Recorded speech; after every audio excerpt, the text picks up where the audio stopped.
Hello guys, nakipakita sa inyo. This one is a monstera. Monstera ni siya, monstera. So climbing ni siya nga plant. Kaya climbing siya. Apa siya? Monstera lanyata mint ata na siya. Nakalimot ko. Mint or albo. Pero mura naman siya og albo.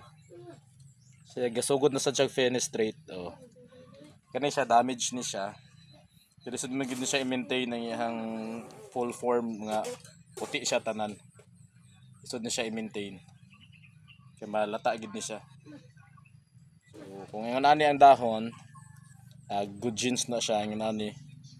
Pero kung mag-ingon ani na kay 2 in 1 man ni siya. Kung ingon ani gani siya mag all white na gani siya kani mga all whites na sign of dili siya maayong ano kay malata siya.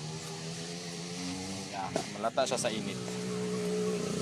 So my monstera lanyata albo. Mahal kay ni siya sa una. Ang isa ka dahon ani sa una, I think mudagan siya og mga 7,000. Isa lang ka dahon. Sa ka-chopping karon dai medyo cultivated naman siya diri sa Pilipinas, so medyo barato na siya.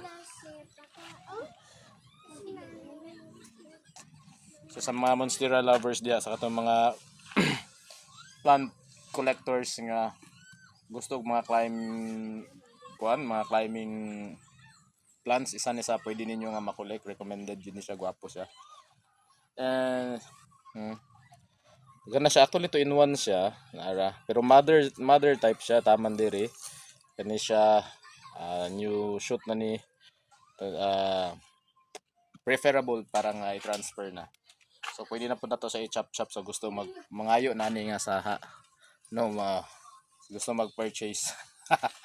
So this one is Monstera lanyata. This is